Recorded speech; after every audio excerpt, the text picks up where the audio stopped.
Nous allons interviewer une ex-sorcière, une ex du satanisme, une ex des abus sataniques.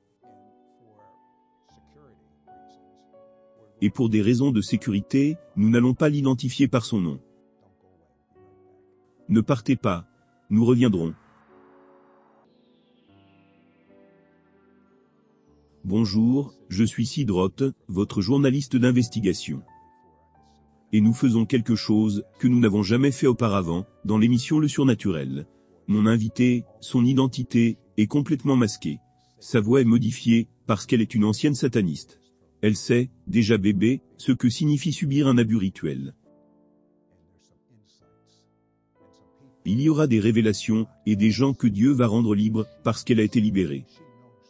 Elle connaît la vérité. Et il y a tellement de gens, qui sont captifs en ce moment même.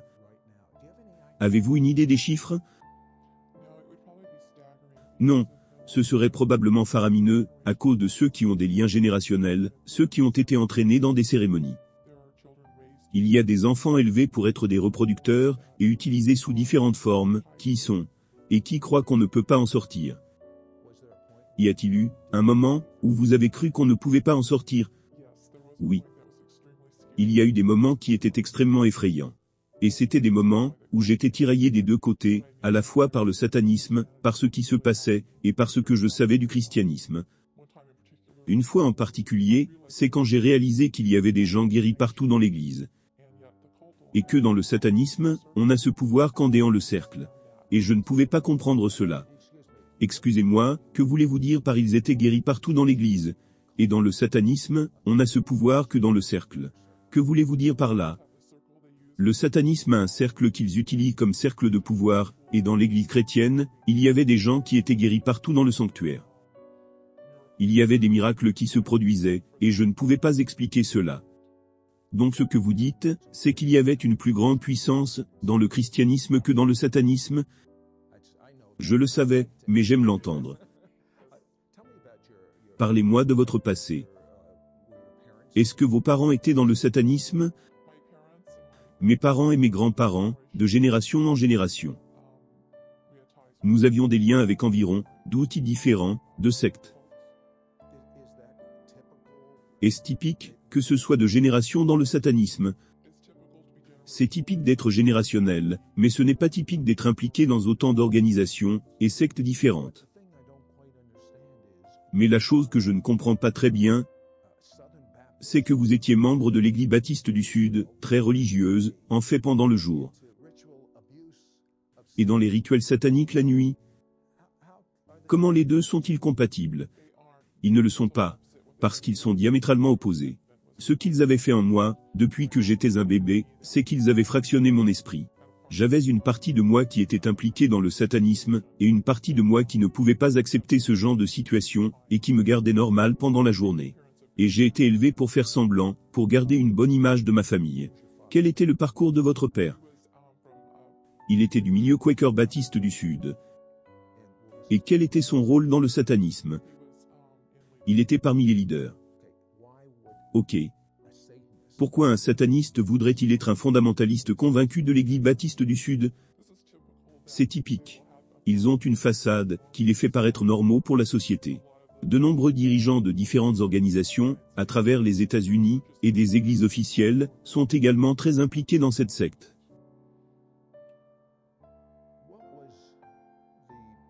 Quelle a été la première fois où vous avez commencé à remettre en question vos pratiques? Je pense que ce fut à différentes périodes de ma vie. Quand j'étais à l'université, j'ai réalisé qu'il y avait quelque chose de fondamentalement anormal. Mais je ne pouvais pas dire ce que c'était. Et encore une fois, à différents moments, quand j'ai eu mes enfants, j'ai su que quelque chose n'était pas correct. Mais je ne pouvais pas comprendre pourquoi. Et finalement j'ai abandonné l'église. Parce que je finissais le service, et je partais tellement frustré.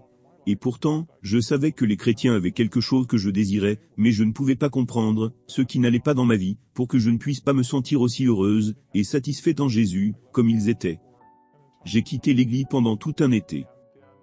Et puis, à l'automne, je suis allé dans un café chrétien. Pourquoi êtes-vous allé dans un café chrétien? J'y étais allé pour juste acheter une carte. Je savais alors que quelque chose n'allait pas. Mais je ne pouvais pas vraiment discerner ce que c'était. Et j'ai pensé, je vais passer par là. Donc vous étiez vraiment en train de chercher de l'aide? Oui. Juste par curiosité. Y avait-il quelqu'un que vous connaissiez aujourd'hui, qui priait pour vous, pour que vous sortiez du satanisme? Je pense qu'il y avait des gens qui priaient pour moi, mais pas nécessairement pour que je sorte du satanisme. Parce que la plupart de mes amis proches n'avaient même pas la moindre idée que cela existait. J'ai eu des gens qui ont prié, vous savez, tout au long des années. Quand j'ai quitté l'église, ce qui s'est passé, c'est que j'avais été programmé avec des hymnes, et dans les églises fondamentalistes, ces hymnes renforçaient ce qu'ils m'avaient pratiqué dans le satanisme. Ok, laissez-moi voir, si je comprends bien. Vous avez été programmé avec des hymnes, pendant des actes horribles? Mais c'était des hymnes chrétiens. Et lorsque vous alliez à l'église, et entendiez ces hymnes, vous pensiez aux actes du satanisme?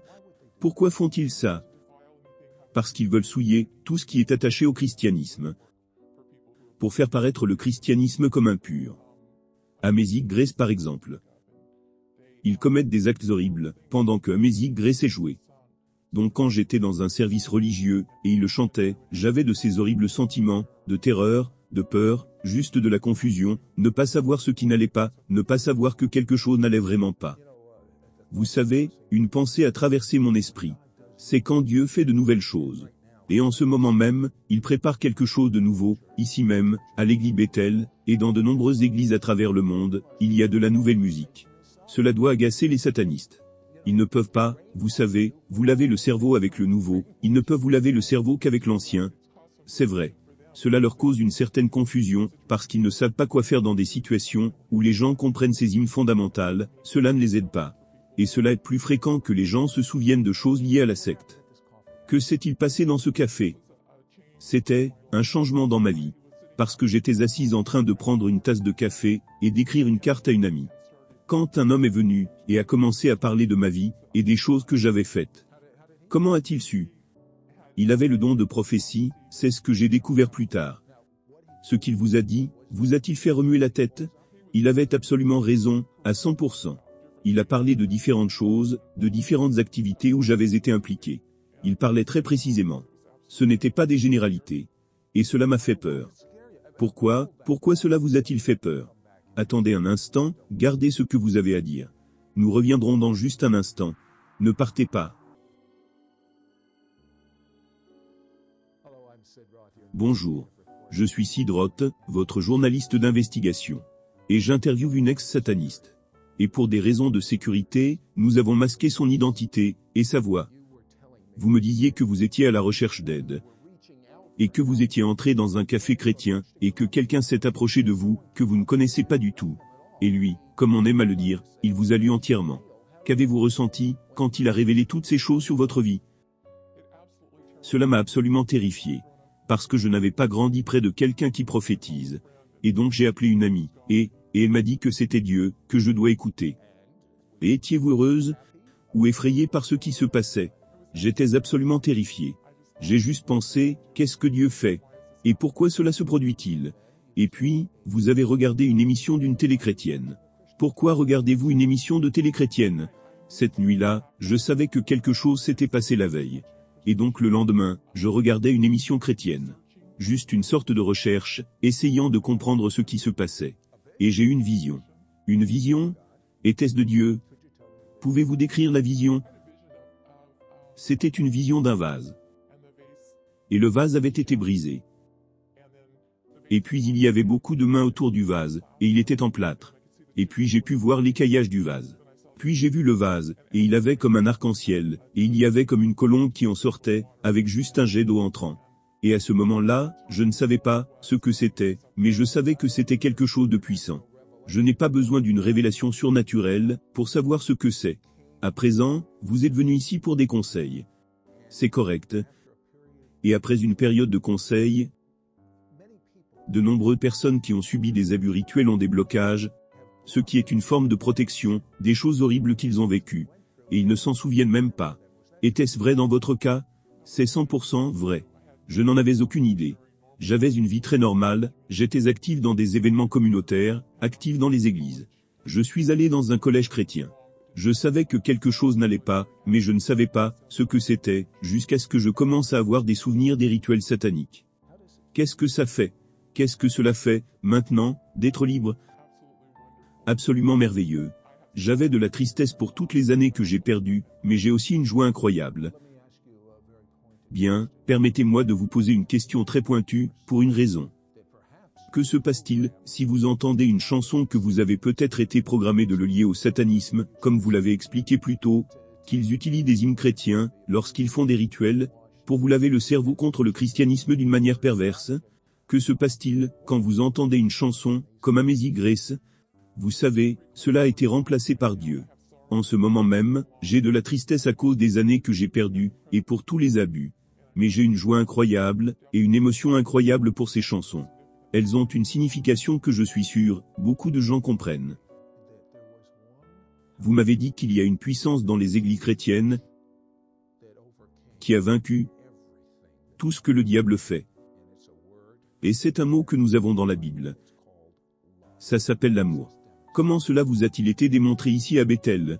Quand je suis venu à Bethel, je ne pouvais pas comprendre les gens ici, parce qu'ils vous serraient dans leurs bras.